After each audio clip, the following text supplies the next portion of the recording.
신약성경 요한복음 5장 1절 말씀부터 읽겠습니다. 그 후에 유대인의 명절이 있어 예수께서 예루살렘에 올라가시니라.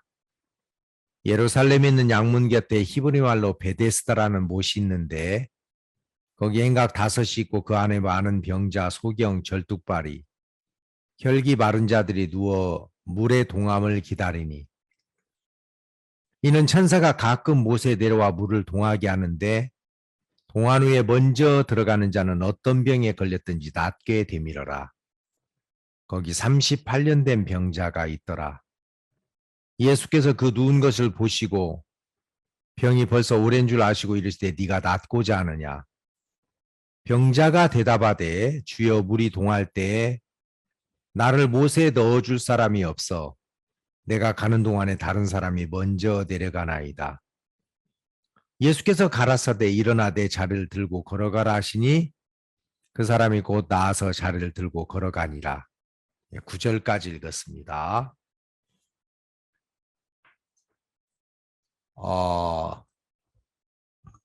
저는 그 어머니 뱃속에서부터 이제 교회를 다녔다고 해서 모태신앙이었는데 제가 확실하게 구원을 받고 거듭난 때는 26살 되던 해였습니다.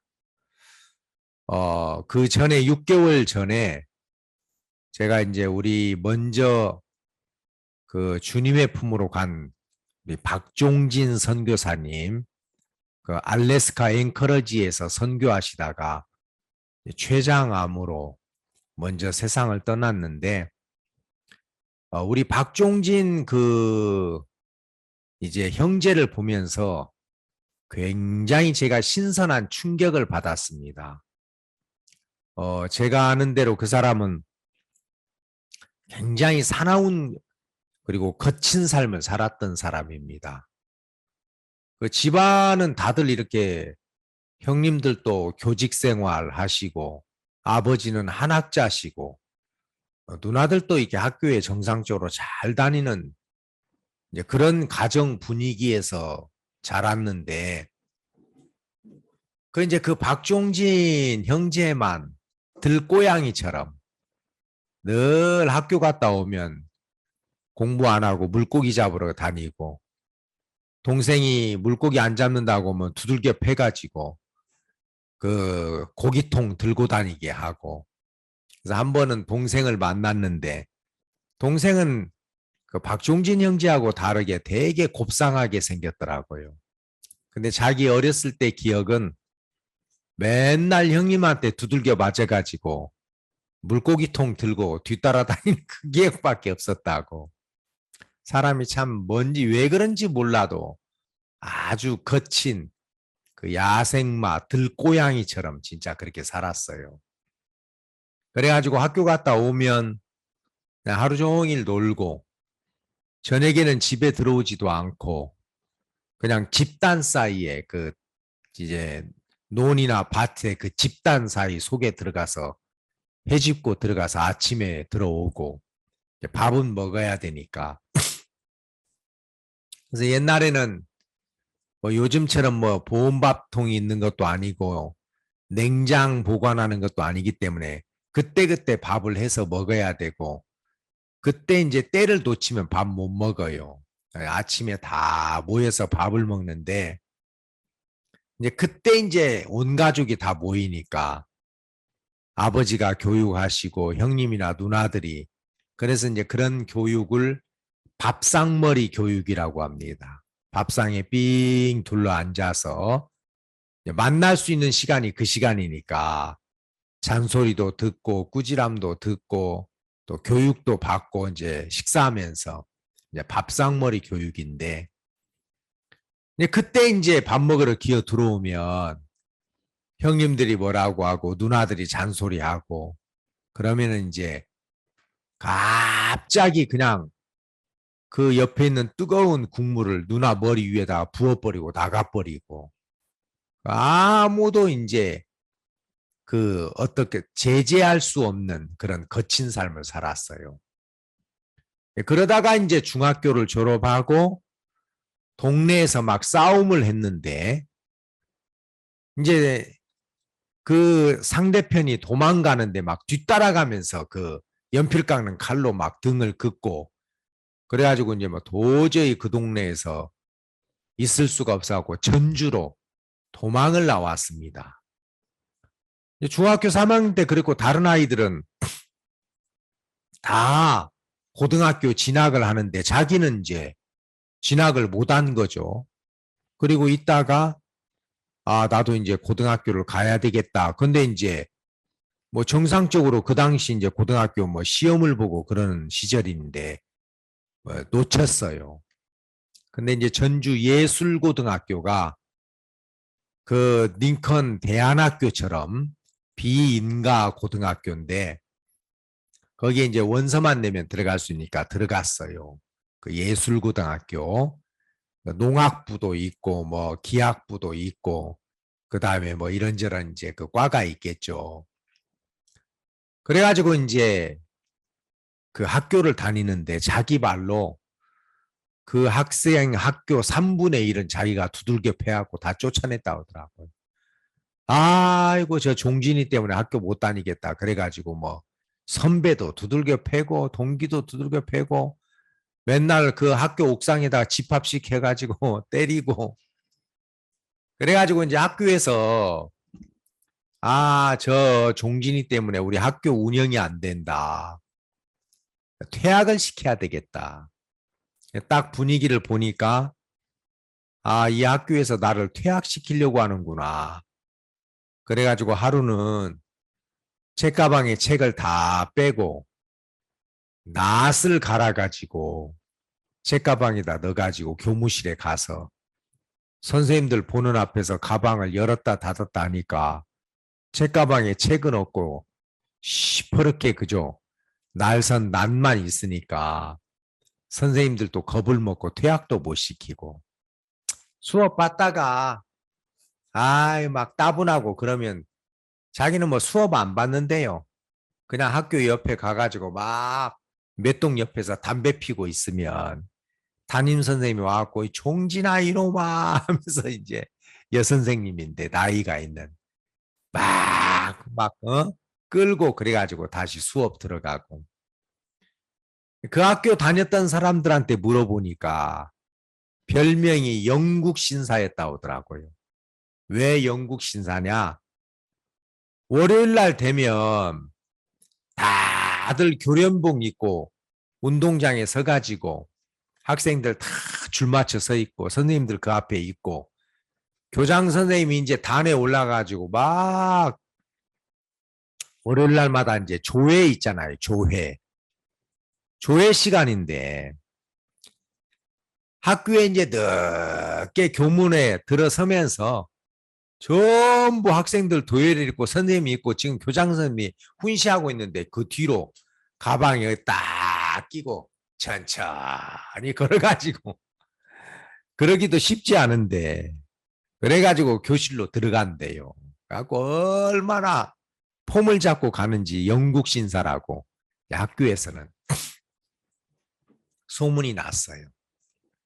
근데 이제 자기 반에 소아마비 학생이 하나 있는데 다른 학생들이 이제 소아마비 막 뭐 찐따 하면서 막 놀리고 그러니까 자기가 좀 의협심이 있어가지고 놀리는 아이들 야 니네 앞으로 저 한규 김한규 저 뭐야 놀리지 마 알았어?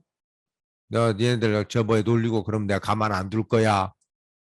그래가지고 이제 그 김한규라는 그 학생을 좀 이제 다리가 불편하고 그러니까 보호해 줬어요. 그래서 이제 김한규는 고마워가지고 매일 하루에 담배 2갑씩 사줬다고 그러더라고요. 종진이한테.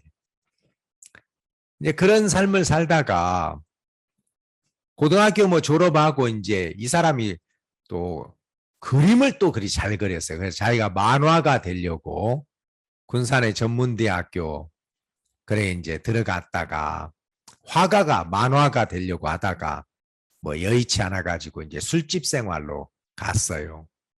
나이트클럽 2개를 경영하는 이제 그 낙원이라는 이제 그런 술집 지배인도 하고 그랬는데, 한 번은 제가 같이 운동하고 몸을 보니까 문신이 많더라고요. 근데 그 당시에 몸에 문신이 있는 사람은 정신분열증 환자로 취급을 해가지고 군대를 못 갑니다. 아, 얘는 군대 못 가겠구나. 근데 뭐 같은 학교는 아니지만 이제 뭐입니까? 이제 동년배니까 좀 친하게 지냈어요. 이제 그 친구는 깡패지만은 뭐 그래도 좀 의리가 있고, 또 그 종진이는 내 친구 중에서는 이렇게 교회 다니는 친구도 있다는 것도 그렇게 이제 나타내려고 그랬다고 그러더라고요. 나를 가까이 한 이유가. 근데 이제 군대 가려고 신체 검사를 받았는데 신체 검사에서 불합격 판정을 받았어요. 자네는 군 입대할 수 없다. 몸에 문신이 있기 때문에 안 된다. 근데 이제 이 사람이 그 결정하는 군의관을 찾아가서 선생님, 저 진짜 군대 가고 싶습니다. 저 군대 좀 보내주십시오. 그러니까 이 사람이 너 진짜 군대 가고 싶냐? 예, 저 군대만 보내주시면 제가 군 생활 하겠습니다. 그래가지고 그때가 이제 80년도인데 그 전두환 대통령 시절이죠. 그 북한에는 특수 8군단이라는 특수부대가 있었어요. 아주 이제 그 유명한 그 이제 그 특전사 비슷한 그런 특수부대인데 전두환 대통령이 그 특수 8군단을 겨냥해서 우리나라에서도 특수부대를 하나 만들어야 되겠다. 그래서 육군, 해군, 공군, 해병대, 그다음에 공수부대에서 차출을 해가지고 아주 이제 건강하고 그리고 또 사나운 사람들만 모집을 그 부대 중에서도 모집을 해가지고 우리나라에서 특수부대를 하나 만들었는데 그쪽에 보낸 거예요. 뭐 이야기 들어보니까 고생을 참 많이 했더라고요. 그래가지고 막 군대 생활에서 그냥 이유 없이 막 그 뭡니까 부대원들을 갈군다고 또 분대장한테 달라들었다가 막 개머리판으로 맞아가지고 늘 머리가 아프다고 하고 막 좀 그랬었거든요. 구원받기 전에. 이 사람이 이제 제대를 하고 다시 이제 이렇게 술집 생활을 시작을 했는데 제가 보면은 늘 그 다리에 칼을 차고 다니면서 다른 조직들하고 막 단판 짓고 싸우고 늘 그랬어요. 제가 종진아, 너 예수 믿어라. 너 인생 이렇게 살지 말고 좀 사람답게 살아야 되지 않냐. 언제까지 이런 생활을 할래 하고 좋은 이야기도 하고 이제 이렇게 교회로 인도하려고 하는데 뭐 전혀 흥미도 없고 관심도 없더라고요. 근데 이제 이 사람이 아이고 뭐 이놈의 인생 뭐 아이 나도 모르겠다. 굳고 짧게 살자. 그래가지고 억대 도박단 그 도박하는 그걸 이제 장소를 하우스라고 그래요. 이제 그 하우스에 급습을 해가지고 이제 돈을 좀 이렇게 털려고 그 좀 주먹 좀 쓰는 그 후배들을 모집하고 있었습니다. 근데 이제 그 후배들을 몇 명을 모집하고 있었는데 후배들이 자꾸 이렇게 이제 그 범죄를 저지르니까 이 아내들하고 어떤 일 꾸미기 전에 이거 거사가 안 되겠다. 에이, 이 아내들하고 일 못 하겠네. 그래가지고 이제 조금 피해 있으려고 하던 찰나에 시내에서 그 고등학교 동창 그 학교 다닐 때 자기가 조금 보호해 주었던 그 소아마비 그 김한규라는 사람을 만났어요. 야, 종진아, 한규야, 뭐해? 뭐, 그렇지. 그러면서 이제 좀 인사를 하고 종진이가 주먹이 있다는 걸 알아가지고 야, 종진아, 너 우리 사무실에 좀 와 있을래? 왜? 내가 키센터를 하는데 아파트 몇 동 키만 맡아도 그 돈이 되거든요. 뭐 보조키, 비상키 뭐 이런 키만 그 아파트 새로 짓는데 근데 이제 그것도 좀 주먹이 있어야 노가되니까 오다를 따내는데 야, 네가 그거 하나씩만 따주면 내가 너한테 상당하게 내가 보상할 테니까 우리 사무실에 와서 그런 것 좀 해주라 그럴까. 마침 좀 피해 있고 싶었는데 아이고 잘 됐다. 저 한교 있는데 가야 되겠다. 그래가지고 소식을 다 끊어버리고 이제 그 키센터 그 한림상사라고 제가 구원받을 때 있었어요. 전주 법원 옆에 있었는데 거기에 이제 가서 좀 며칠 붙어 있는 거죠. 좀 머리도 식힐 겸 쉴 겸. 근데 이제 그 한림상사 격리 아가씨가 지금 기쁜 소식사에서 근무하고 있는 박민희 형제 누나였어요. 박영주 자매라고. 구원받은 자매인데 이 자매가 자꾸 종진이한테 아저씨 우리 집회 있는데 우리 집회 한번 참석해요. 나는 예수님하고 궁합이 안 맞아요.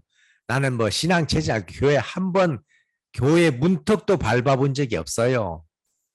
그래도 한번 와봐요. 그냥 말씀 들어봐요. 자꾸 조르니까. 남의 집에 얹혀 먹고 사는 주제에, 아이고, 저 아가씨가 저렇게 졸라대니까 한번 갔다 와야 되겠다. 한번 갔다 오면 뭐 더 이상 말 안 하겠지. 그래가지고 이제 집회에 참석을 한 겁니다. 그때 박옥수 목사님이 대구에 계실 때인데 전주에 오셔가지고 일주일 동안 이제 집회를 하는데 참석을 했어요. 빨간 방석 위에서 앉아 그냥 말씀 들었어요. 목사님이 말씀을 다 마치시고 난 다음에 여러분들 중에서 기도하기 전에 이제 눈을 감고 제 이야기를 들어주고 여러분들 중에서 혹시 죄 있는 사람 없습니까? 손 들어보십시오. 그러니까 뭐 죄하면 박종진이지 뭐. 그래가지고 이제 손을 번쩍 들었어요. 내가 그분을 위해서 기도해 줄 테니까 일어서라고. 그래가지고 이제 일어서려면 눈을 떠야 되니까 눈을 뜨니까 자기만 손 들었다고 그러더라고요. 다른 사람 손 하나도 안 들고. 그래가지고 이제 기도가 끝나고 난 다음에 손을 드신 분은 주변에 있는 목회자하고 상담하고 가십시오. 근데 이제 그때 전주교회를 개척했던 오성균 목사님이 부천교회로 가셨어요. 가시고 개척을 해가지고 있다가 전주교회 집회가 있다고 하니까 그 당시 우리나라에 한 15개 정도 교회가 있을 때니까 사역자들이 다 모여야 되잖아요. 집회하면 전국에서 다 모였어요. 집회를 도우러 왔는데 자기 앞에 이제 종진이가 앉아 있었어요. 기도 다 끝나고 아무도 그 사람하고 교제를 하려고 안 하는 거예요. 인상이 너무 험상궂게 생겨가지고 무서워가지고 감히 말도 안 거는데 오성균 목사님이 제일 가까운 데 있으니까 상담 좀 하고 가십시오. 그래가지고 이제 방으로 들어갔어요. 오성균 목사님이 인상을 딱 보니까 이 사람이 내일 다시 올 사람은 아니구나.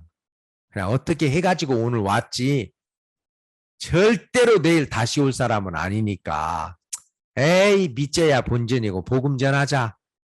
그래가지고 이제 복음을 쫙 전했어요. 저녁 11시 가까이 돼서 이제 딱 끝났는데 끝났습니다. 그러니까 저 가도 됩니까? 예, 가도 됩니다. 갑니다. 하고 문 열고 이제 딱 예배당 한쪽 그 방에서 나왔는데 아무도 없더래요. 그 김한규라는 친구가 상담하고 오라고 놓고 간 큰 성경인데 그거 이제 들고 와야 되잖아요. 아이고 그냥 나오기에 너무 남살 싫어가지고 그 신문지 한 장 주소. 그래가지고 이제 신문지 한 장을 빌려서 성경책을 쌌어요. 부끄러우니까. 똘똘 싸가지고 갑니다 하고 예배당에서 나와서 막 그 친구 이제 한림상사 그 가게로 뛰어가는데 골목에서 갑자기 들었던 말씀이 생각난 거예요. 아, 말씀을 듣다가 보니까 내가 의인이네. 나는 지금까지 늘 윤봉길 의사, 안중근 의사 이렇게 막 국가와 민족을 위해서 뭔가 큰 일을 한 사람, 이런 사람들을 의인이라고 생각했는데 야, 내가 하나님 앞에 의인이구나. 그게 마음에 믿어졌어요. 그래가지고 이제 저녁에 자려고 자리에 누웠는데 너무 궁금한 거예요. 아니 도대체 이 성경 속에 무슨 이야기가 있는데 아까 그 목사님이 여기저기 찾아서 이야기를 들었는데 그 말씀이 내 마음을 이렇게 움직이지? 이 도대체 말씀 속에 무슨 이야기가 있는 거야? 막 궁금한 게 올라오고 그 다음날 아침에 그 격리 아가씨 박영주 자매가 출근을 해가지고 아저씨 어제 말씀 들었는데 어때요? 아, 내가 어제 그 목사님의 말씀을 듣다가 보니까 내가 의인이더라고요. 죄가 없는. 아이고 아저씨 그게 구원이에요. 그걸 구원이라고 하는 거예요. 구원인지도 몰랐어요. 그래가지고 그때부터 막 마치 갈증을 느끼는 사람이 물을 찾듯이 배고픈 사람이 음식을 사모하듯이 아, 이 성경 이 성경 속에 무슨 이야기가 있는 거야. 그때부터 막 성경을 진짜 미친 듯이 읽었어요. 그리고 이제 몇 달이 지나고 난 다음에 저에게 딱 나타났는데 와, 뭐 한 2달 동안 소식이 없었으니까 늘 규칙적으로 운동했던 사람인데 몸 관리해야 늘 싸움에서 이길 수 있으니까 2달 만에 나타났어요. 아이 뭐 그런 사람들은 뜨내기니까 어디 뭐 다른 도시로 갔겠지 뭐 했는데 2달 만에 나타났는데 머리도 장발이고 몸은 막 드럼통처럼 크고 하나 딱 변한 건 왼쪽 티셔츠 포켓에 조그마한 성경 하나가 딱 꼽혀 있었어요.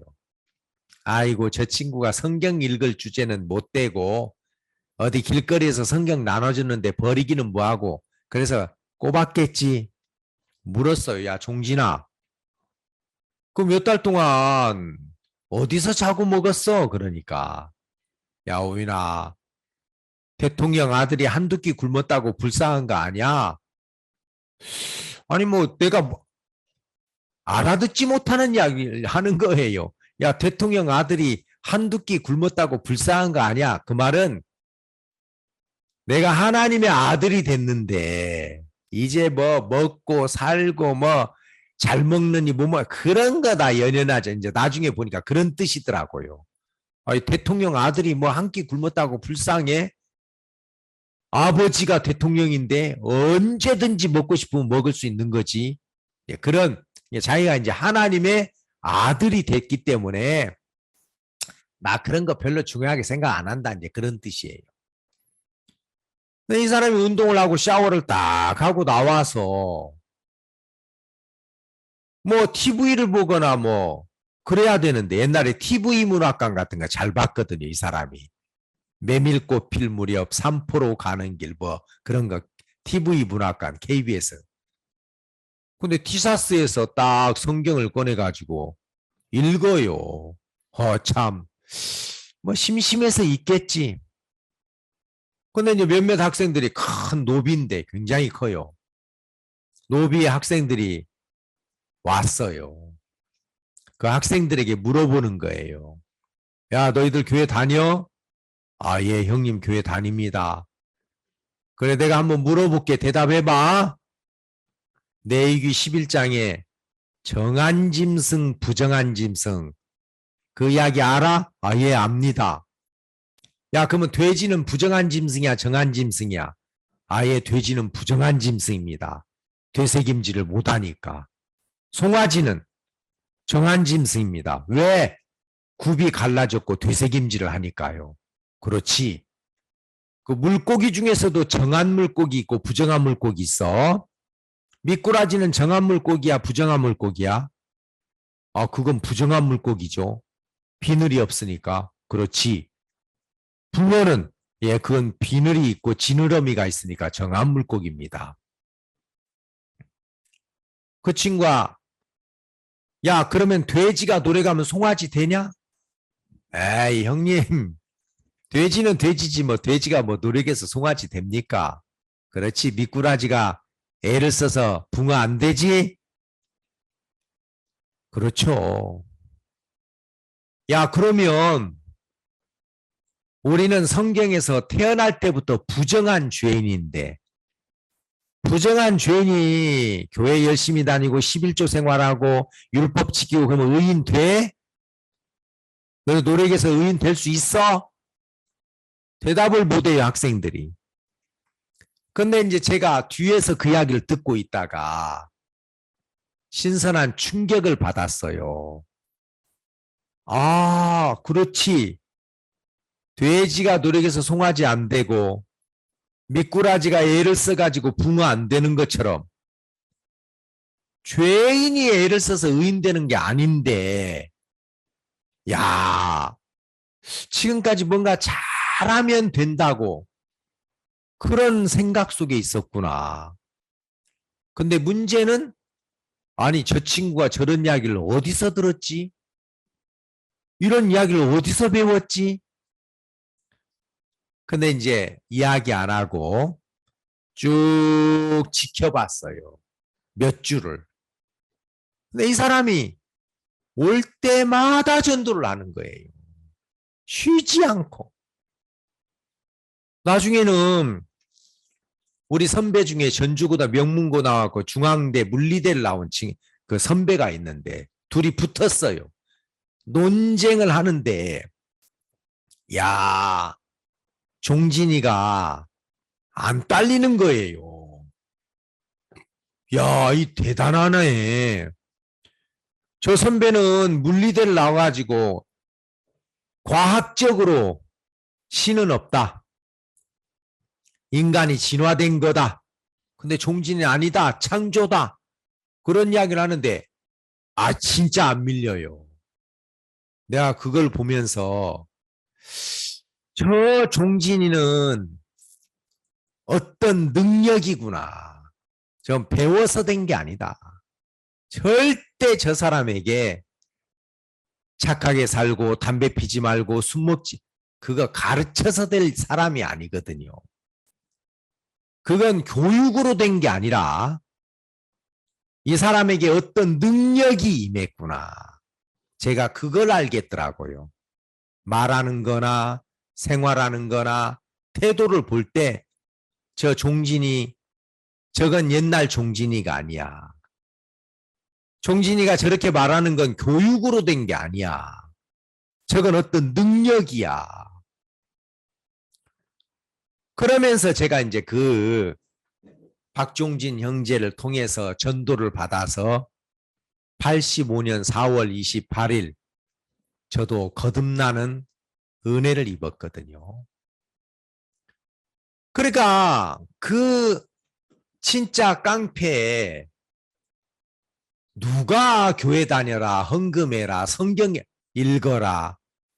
아, 그렇게 말해가지고 교육으로 그 사람이 바뀔 수 있는 건 아닙니다.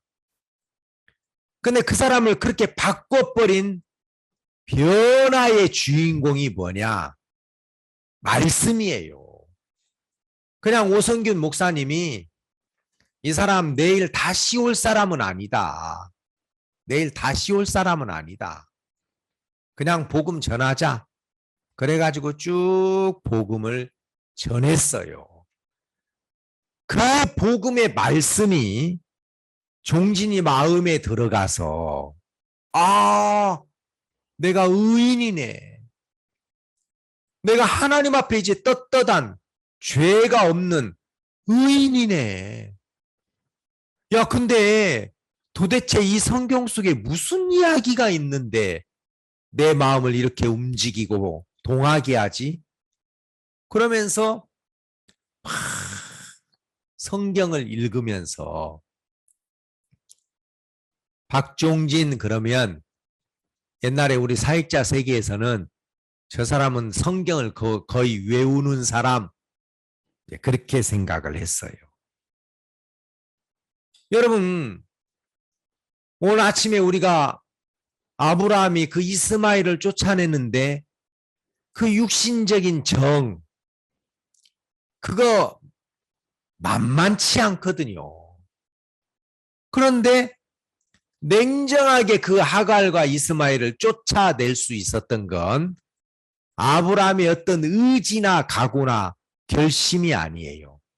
하나님의 말씀이 아브라함 마음에 들어오니까 아브라함이 그 본성을 거스르게 되더라는 거죠. 제가 며칠 전에 우리 개미도서관에서 교육학 박사님을 만났어요. 여자분인데 어린이집을 해요. 근데 이분이 이제 그날 두 번째 만남인데 막 이야기를 하더라고요. 사람들은 대학교 교수님 그러면 막 와 하고 이제 굉장히 크게 생각하는데 어린이집 교사 그러면 에게 이렇게 이제 무시할 수 있는. 근데 자기는 실제 대학교에 가서 배우는 건 뭐 전문적인 그런 기술을 배우는 거고 진짜 교육은 어렸을 때 이루어져야 된다.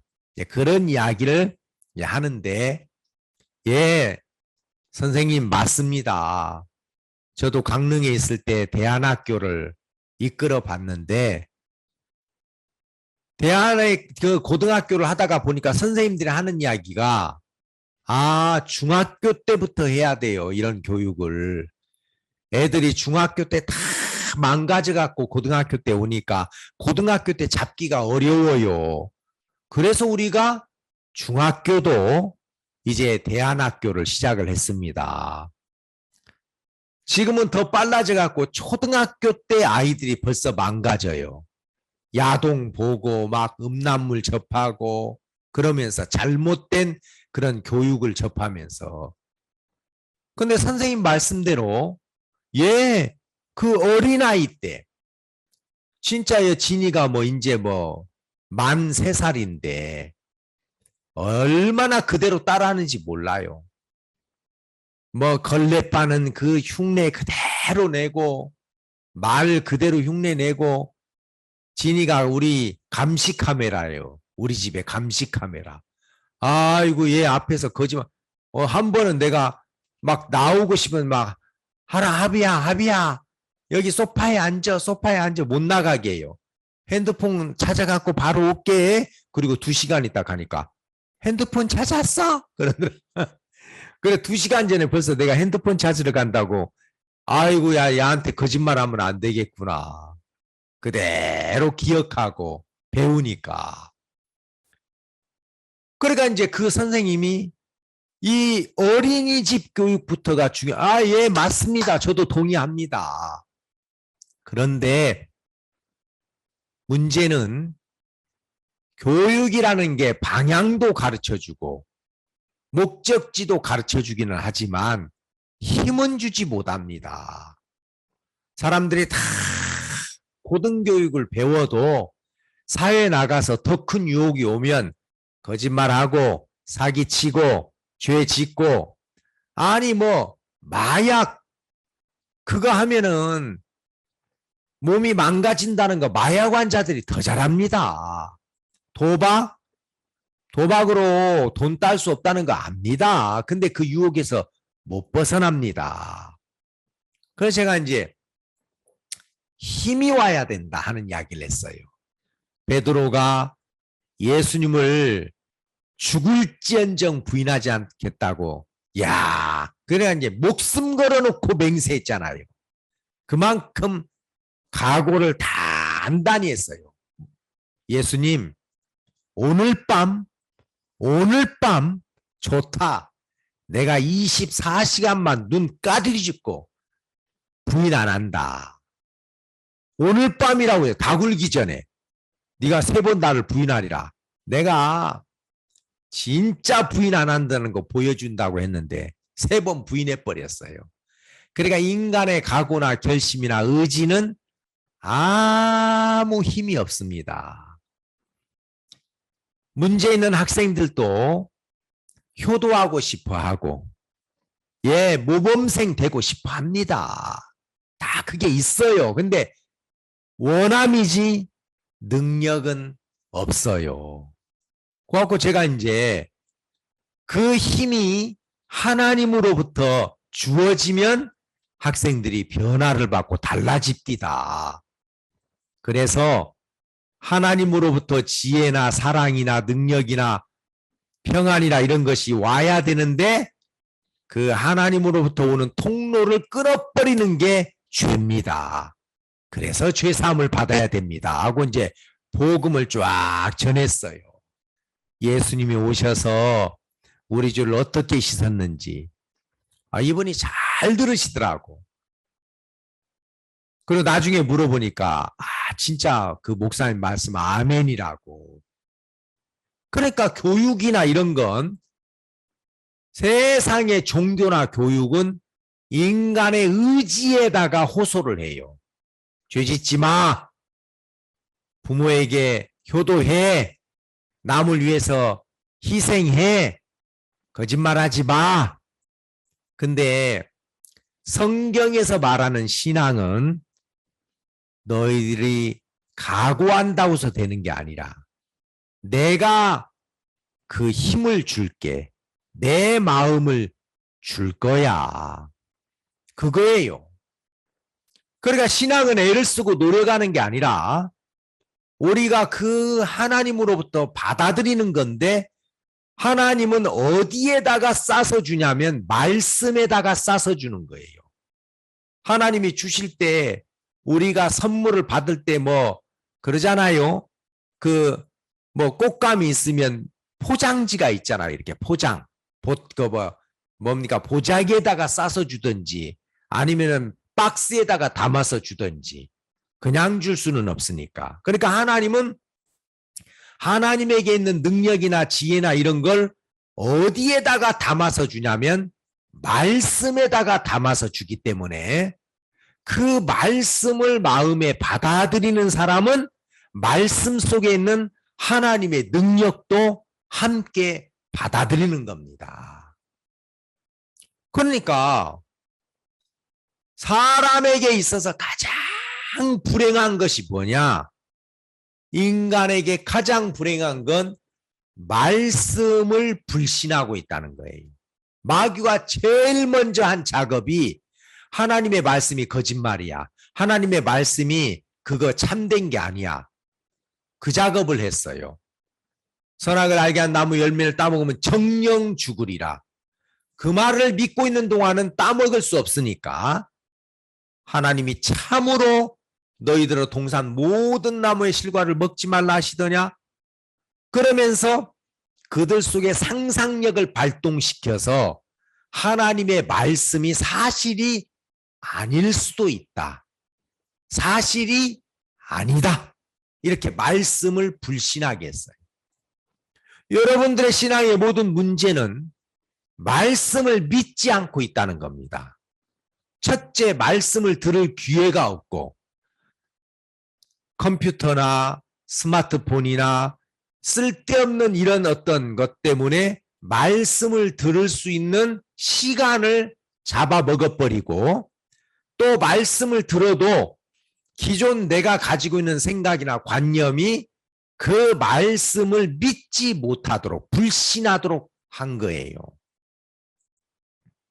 그래서 하나님이 아브라함에게 뭘 가르쳤어요? 25년 동안 말씀을 믿는 걸. 사레가 하나님의 약속을 받은 지 10년쯤 지났을 때, 에이 10년 지나도 하나님 자식 안 주네. 그러니까 아주 교묘하게, 그래 하나님이 나를 통해서는 자식을 낳지 않기로 작정하셨구나. 그래서 창세기 16장에서 여호와께서 나의 생산을 허락지 아니하셨으니 나의 여종과 동침하라. 여러분, 어떤 여자가 딴 여자를 자기 남편의 품에다가 두면서 즐거울 여자가 어디 있어요? 기분 좋을 여자가 어디 있어요? 찝찝하죠. 근데 왜 사례가 딴 여자를 자기 남편의 품에다가 두는 그 찝찝하고 불쾌한 일을 하냐? 자기는 이제 경수가 끊어졌고 임신할 가능성이 없기 때문에 나를 통해서는 하나님이 자식을 낳지 않기로 작정하셨다는 결론이 나버렸어요. 그러니까 하가를 남편의 품에다가 둘 수 있었죠. 오늘 우리도 그래요. 오늘 우리도 분명한 말씀이 있는데 그 말씀에 대한 권위가 없어져 버렸거나 아니면 나를 과신하고 있기 때문에, 나를 지나치게 믿고 있기 때문에 내가 가지고 있는 생각보다 말씀이 커야 되는데 말씀보다 내 생각이 커버리니까. 그래서 여러분, 이런 무서운 이야기도 목사님이 했습니다. 어떤 선교사님이 아내가 아플 때 진지하게 이야기했어요. 내 말이 자네 마음을 이기면 자네 아내는 살아. 그러나 자네가 내 말을 이기면 자네 아내는 죽어.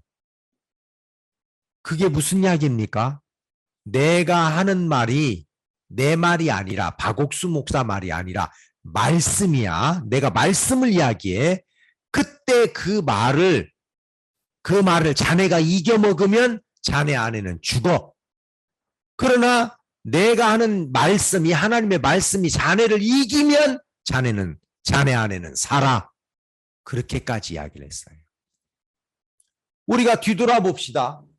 이 워크숍 시간을 통해서 내가 믿는다고 했다가 반대되는 형편이 오거나 분위기가 오거나 느낌이 오거나 그러면 내가 형편을 더 크게 여기고 하나님의 말씀을 마음에서 무시했었구나. 멸시했었구나. 하나님은 계속 아브라함에게 그걸 가르쳤어요. 아브라함아, 네가 자식을 낳을 거다. 심중에 웃으면서 하나님, 창세기 19장에서 나이가 100살이고 내 아내가 90살인데 어찌 생산하겠습니까? 하나님의 말씀을 비웃을 수 있는 힘이 아브라함에게 있었어요. 하나님 계속 그런 것들을 드러내셔서 너 내 말 믿어야 돼. 네가 네 생각을 거절해야 돼. 그러면 네가 살아. 그러면 하나님이 일하실 수 있어. 오늘 우리가 믿는다고 해요. 예, 교회도 믿는다고 해요. 다. 종도 믿는다고 해요. 근데 어떤 연유로 인해서 내 자신을 믿는 마음이 커져버리면 교회도 불신해버리고 종도 불신해버리고 나아가서 하나님의 말씀도 말씀은 그렇지만 그게 말씀대로 되나 안 되는 것도 있어. 그런 이야기를 하는 겁니다. 자, 여러분, 이 요한복음 5장은 여러분들이 너무너무 잘 아는 이야기예요. 제가 이스라엘에 전도여행을 갔을 때 마하나임 졸업생들하고 그때 갔었어요. 그때 이제 장주현 선교사님이 이번 전도 여행팀은 코스를 거꾸로 했다는 거예요. 그 말이 뭔 말이냐면 오면 제일 먼저 예루살렘을 성을 보여주고 막 그랬는데 성 안을 돌면서 이번에는 베세다, 갈릴리, 그 다음에 거라사 이런 데 다른 데 다 갔다가 마지막 날 예루살렘 성을 투어하겠습니다. 뭐 통곡의 벽이나 막 그다음에 뭐 예수님 묻혔던 무덤, 그다음에 뭐 시체를 끌어내려 가지고 뭐 뉘었던 대리석 그런 거 다 보여주는데 그런 거 봤어요. 근데 막 장주현 선교사님이 그러더라고요. 저 무덤도 가짜고 골고다 언덕에 무슨 저런 판판한 대리석이 있었습니까?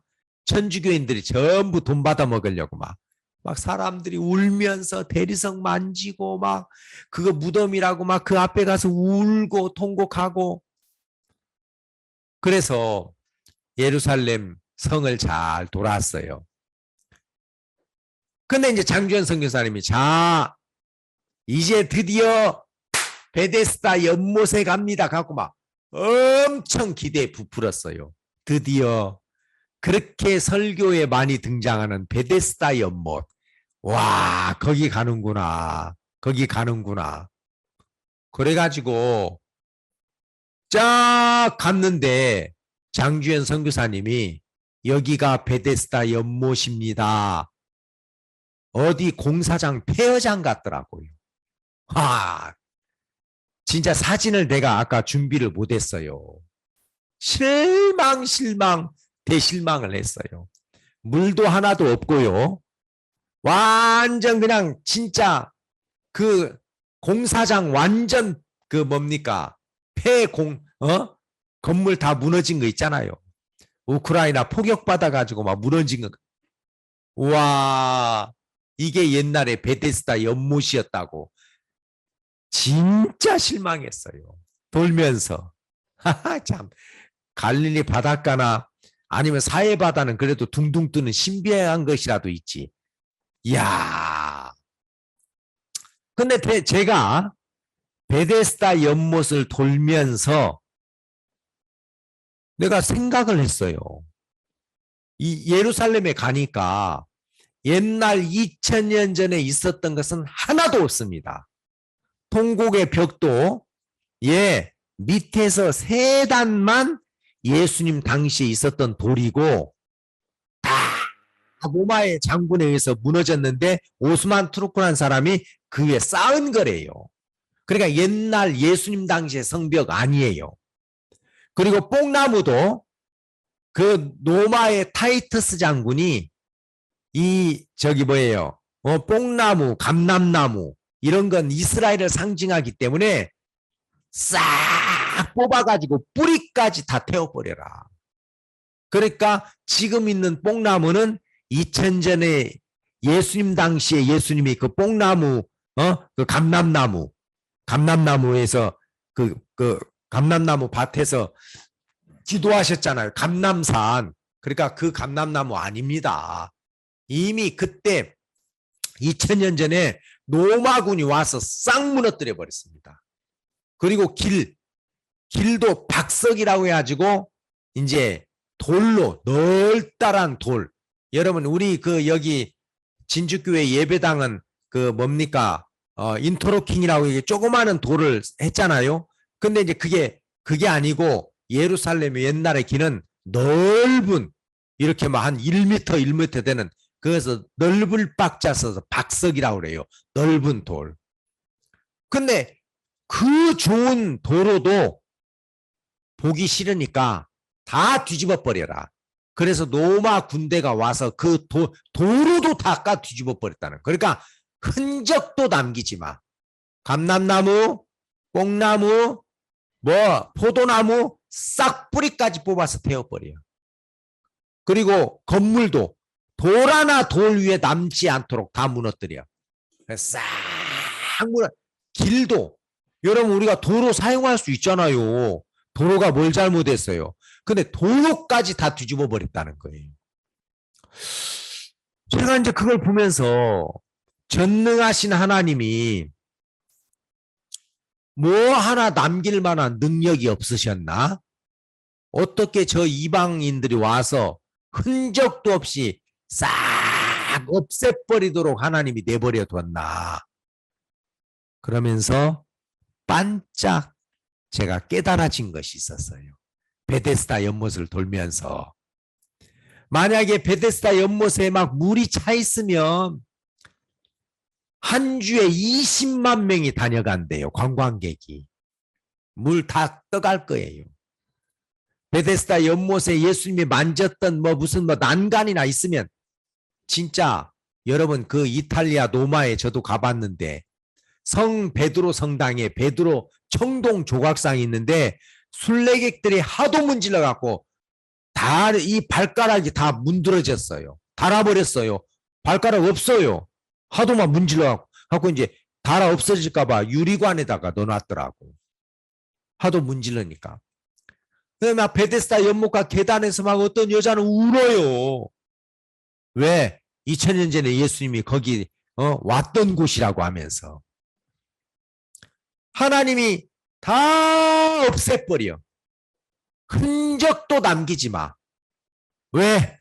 사람들이 그런 데 빠질까 봐. 예. 예수님 못 박혔던 십자가도 없습니다. 예수님이 입었던 옷, 예수님이 입으셨던 옷, 그게 지금까지 남아있으면 뭘 모르겠어요. 수백억에 팔릴지 몰라요. 예. 예수님이 누웠던 대리석, 그 다 가짜예요. 없어요. 하나님은 다 없애버려. 다 없애고 하나만 남겨. 그게 뭔지 아세요? 감람나무도 없애. 성도 다 무너뜨려. 돌도 다 길도 다 까뒤집어 버려. 베데스다 연못 물 다 말려버려. 아무것도 남기지 마. 십자가의 못, 그런 거. 그 당시 2000년 전에 예수님이 계셨던 집, 어떤 것도 남기지 마. 다 없애. 하나만 남겨, 하나만. 그게 뭔지 아세요? 예수님의 입에서 나온 말씀만 기록해서 남겨. 그거예요. 그 말은 뭐냐? 기분도 기대할 것 없어. 어떤 현상도 기대할 것 없어. 느낌도 기대할 것. 말씀만 남겨. 그 예수님의 입에서 나온 네 자리를 들고 걸어가라는 그 말씀만 기록해가지고 남겨. 그래서 하나님은 말씀 말고 다른 걸 기대할까 봐 감람나무 뿌리까지 다 뽑아가지고 태워버려. 예수님 태어나셨던 마구간 없어요. 예수님이 걸어 다녔었던 골고다 언덕으로 가는 그 길, 그거 다 없애. 예수님이 십자가에 못 박혀 십자가 기둥 없어요. 못대가리 하나도 없어요. 철저하게 없애버렸어요. 로마의 그 군인들에 의해서 하나도 남기지 않고 하나님은 하나만 남겼습니다. 말씀만 남겼어요. 그 말은 뭐냐? 우리가 기대하고 바랄 수 있는 건 하나님의 말씀이야. 그 예수님의 입에서 나왔던 그 말씀만 지금도 파장을 일으켜요. 파장을. 그래서 누구든지 그 하나님의 입에서 나온 말씀은 지금도 기록되어 있고 이 말씀을 믿음으로 받아들인 사람에게는 역사가 일어나도록 했습니다. 오늘날 안타까운 건 사람들이 말씀을 기대하는 게 아니라 쓸데없는 다른 걸 기대해요. 눈에 보이는 것을 의지하거나. 제가 이 베데스다 연못을 돌면서 하나님 좀 멋지게 물이라도 찰랑찰랑 넘치게 좀 하면 진짜 보기도 좋을 텐데 옆에 막 종려나무가 있고 그 다음에 막 기둥들이 있고 으리번쩍한 대리석 계단이 있고 좀 그런 거 남기면 안 돼요? 멋있게. 하나님은 하나도 남기지 말고 다 없애버려. 단 하나만 남겨. 말씀만 남겨. 그랬어요. 그러니까 이제 우리가 의지하고 바라보고 기댈 수 있는 것은 이 하나님의 말씀. 누구든지 그 말씀이 들어가면 종진이가 변화를 받듯이. 그러니까 이 세상은 인간의 각오를 기대하고 결심을 기대하고 의지를 기대해요. 내가 죄 안 지어야지. 내가 착하게 살아야지. 아, 내가 이런 나쁜 습관 없애야지. 아, 내가 이제 앞으로 술 안 마셔야지. 내가 이제 앞으로 이제 저 유튜브 안 봐야지. 아이고, 내가 이제 게임 그런 거 안 해야지. 그 각오나 결심은 의미가 없습니다. 의미가 없습니다. 그러니까 내 육신의 삶을 바꾸는 건 육에서 나온 의지가 아니라 영으로서 몸의 행실을 죽이면서 한다 그랬어요. 로마서 8장 보겠습니다. 로마서 8장 12절 8장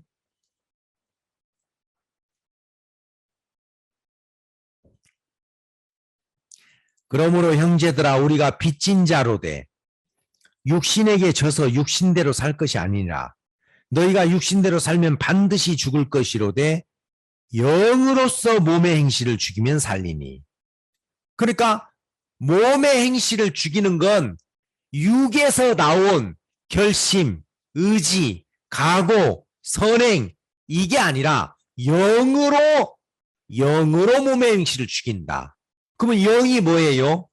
요한복음 6장 보세요. 요한복음 6장. 아까 5장 봤죠? 예, 요한복음 6장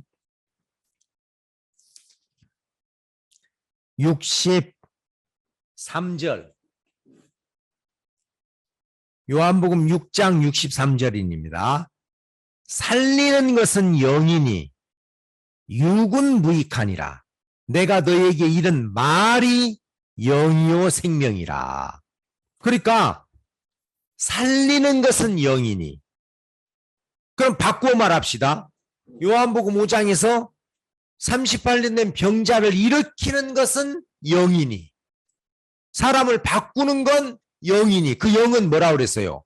내 말이 영이요 생명이다 그랬어요.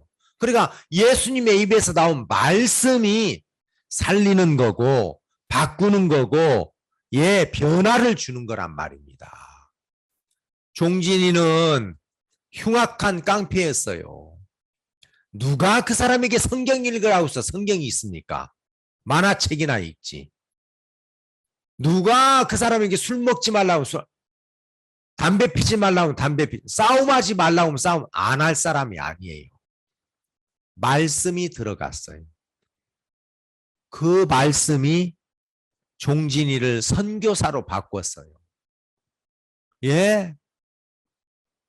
정말 신령한 말씀을 전하는 사람으로. 그러니까 사람들은 영으로 몸의 행실을 죽이려고 하는 게 아니라 육으로 육을 죽이려고 해요. 육으로. 예?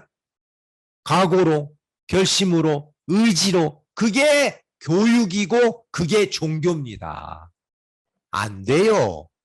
베드로가 자기 결심으로 유혹을 이기려고 했죠. 죽을지언정 따라갑니다. 베드로야, 안 돼. 야, 영으로 육을 죽이는 거지. 육으로 육을 죽일 수 없어. 불가능해. 그래서 살리는 건 영이니 육은 그 육에서 나는 의지는 각오는 결심은 무익하다 그랬어요. 무익하다. 내가 너에게 이런 말이 영이요 생명이다. 그러니까 제가 문제 있는 사람 딱 만나면 말씀 없어요. 예? 타락된 사람은 말씀이 없는 거예요. 각오, 결심, 다음에는 안 할게요. 우리 자매 하나가 나 결혼하기 전에 실컷 놀고 결혼한 다음부터 신앙생활 할게요. 얼마나 그게 자기를 믿는 거예요. 신앙이라는 게 내가 하고 싶으면 하고 안 하고 싶으면 안 하고 내가 믿고 싶으면 믿고 안 믿고 싶으면 안 믿고. 아니요.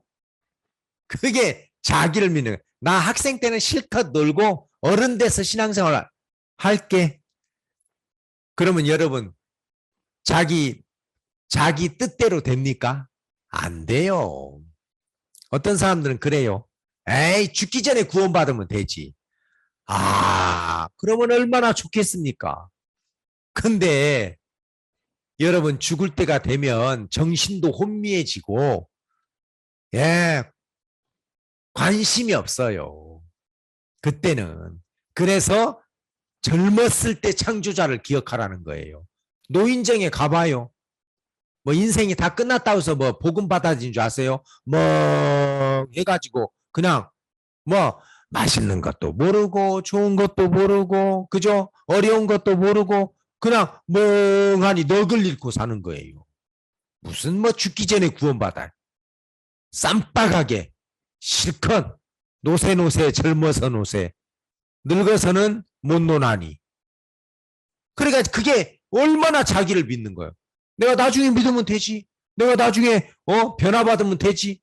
내가 나중에 각오나 결심이 못 바꿉니다.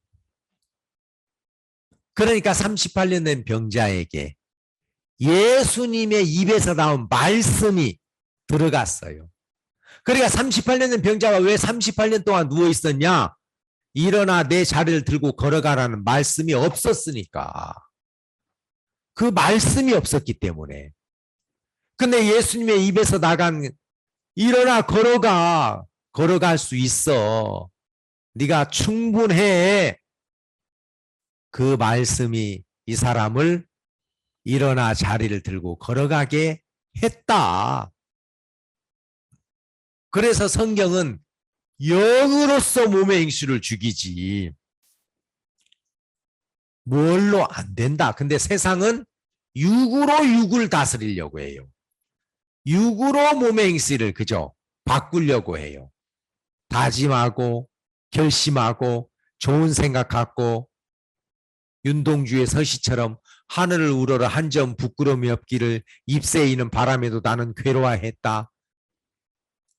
뭐 오늘 또 별을 노래하는 마음으로 세상을 사랑해야지 하는데 돼요? 안 돼요. 그건 육이에요. 육. 성경은 영으로 육의 행실을 죽일 수 있다. 살리는 건 영이니 육은 무익하다. 38년 된 병자가 그 육에서 나는 의지나 결심이나 각오나 그걸로 자기를 바꿔보려고 했지만 안 됐어요. 물이 동할 때 나를 넣어줄 사람이 없어서 나는 저 연못에 들어갈 수 없습니다. 육이 아무것도 해줄 수 없다는 걸. 자기라는 그 육이 조금 더 베데스다 연못가에 가까이 가게 해주지를 못합니다. 나는 못 들어갑니다. 그때 예수님의 입에서 나온 영, 말씀이 네 자리를 들고 일어나 걸어가. 놀랍게도 이 사람이 일어나 자리를 들고 걸어가는 사람이 됐단 말입니다. 그래서 제가 베데스다 연못을 진짜 직접 가봤어요. 이스라엘에 가서 참 그거 하나 확실하게 깨닫고 왔어요. 베데스다 연못 돌면서 조그만해요. 뭐 5분도 안 돼요. 도는데. 왜 하나님이 하나도 남기지 않았을까? 그 2000년 전에 예수님의 흔적 눈꼽만큼도 찾아볼 수 없었어요. 왜? 그런 거 있으면 그걸 기대하고 그걸 만지고 그걸 바라보고 그럴까 봐. 다 없애. 하나도 볼 것 없어. 하나도 만질 것 없어. 하나도 쳐다볼 것 없어. 천사야, 싹 없애버리고 예수의 입에서 나간 말씀만 기록해라. 그래가지고 그 말씀은 2000년이 지난 지금까지 이 성경에 기록되어 있다가 우리 마음을 움직이는 겁니다. 그래서 종진이 속에 말씀, 영이신 말씀이 들어가니까 그 깡패가 변화를 받고 성경을 읽고 전도하는 걸 기쁨으로 여기고 복음을 얼마나 사랑하는지. 제가 한 번은 종진아, 우리 이렇게 믿는 거 맞아? 그러니까 오윤아, 나는 이거 거짓말이라도 좋다. 나는 이거 거짓말이라도 좋다. 옛날에 내가 살았던 삶은 진짜 어둡고 악하고 추하고 나 그런 삶보다 이렇게 사는 게 훨씬 행복해. 나 거짓말이라도 좋다. 그렇게 바꿨어요. 뭐가요? 하나님의 말씀이. 그래서 오늘날 참 불행한 게 뭐냐? 사람들 마음에 하나님의 말씀이 사라져버렸다는 것. 그리고 그 말씀이 불신되고 있다는 것. 하나님이 그런 아브라함과 사라를 끌고 다니시면서 그들에게 그걸 가르쳤어요. 사라야, 네 남편의 품에다가 다른 여자 안겨주는 거 좋아? 기뻐? 즐거워? 아니요. 하나님 찝찝해요. 고통스러워요. 근데 왜 그런 일을 해? 뭐 나는 자식 낳을 수 없잖아요. 자식을 낳을 수 없다는 게 그게 내가 한 적 있어? 내가 너한테 자식 안 줄 거야 한 적 있어? 아니 뭐 꼭 말을 해야 됩니까? 똥인지 된장인지 찍어 먹어봐야 됩니까? 10년 지났는데도 안 주시는 거 보니까 아니 10년이든 20년이든 내 말은 변함이 없어. 내가 너를 통해서 자식을 낳는다는 말은 변함없어. 네가 볼 때 10년 오래 기다린 것처럼 보이지만 근데 왜 너는 그렇게 생각이 돌아갔어? 그게 바로 너를 믿는 거야. 네 생각이야. 네 기준이야. 네 느낌이야. 그래서 나중에 사례가 히브리서 11장에 뭐라고 돼 있습니까? 그가 죽은 자와 방불했지만 하나님을 믿는 믿음으로 잉태할 힘을 얻었다. 하나님이 자식을 준다면 주지. 그 잉태할 힘을 얻어서 그죠? 많은 바다의 모래처럼 많은 자식을 낳았다. 자, 오늘 사람들의 문제는 그겁니다. 내가 머리가 나쁜 것도 문제가 안 되고 가난한 것도 문제가 안 되고 내가 뭐 배우지 못한 것도 문제가 안 돼요. 가장 큰 문제는 하나님의 말씀이 그 사람 마음에 불신되어 있다는 거. 인간의 최초의 불행이 먹으면 죽는다는 말씀을 불신한 겁니다. 가장 불행한 거죠. 오늘날 행복한 사람이 누굽니까?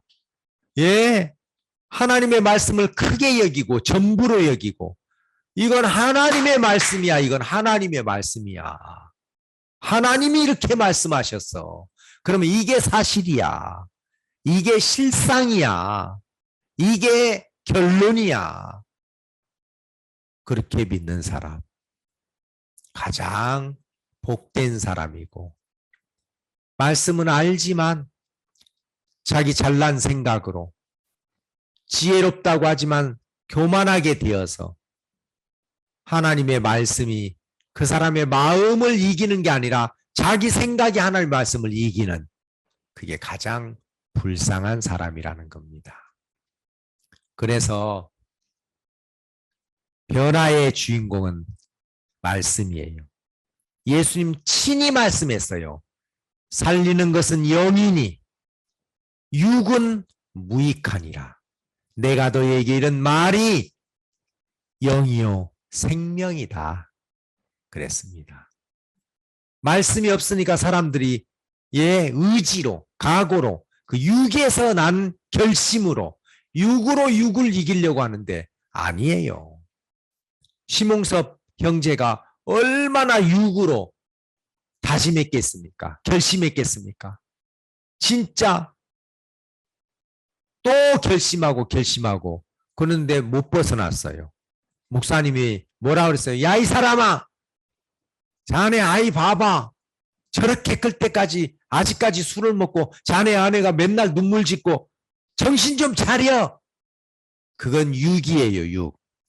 영으로 자네 온전하게 됐어. 자네가 구원을 받았다면 자네 행위와 상관없이 온전하게 된 거야. 그 영이 육을 이기게 했죠. 그러니까 달라지잖아요. 엊그제도 장례식장에서 만났어요. 얼굴이 훤하더라고요. 얼마나 돼지고기를 잘 먹는지. 예. 그게 바로 영으로 몸의 행실을 죽인 거지. 그러니까 세상의 교육, 도덕, 종교는 육으로 육을 이기려고. 아닙니다. 그래서 우리가 죄에서 떠나는 것도 복음의 말씀이 와서 우리를 죄에서 건져내고, 우리를 세상과 구별된 삶을 사는 게 하는 것도 말씀이 와서.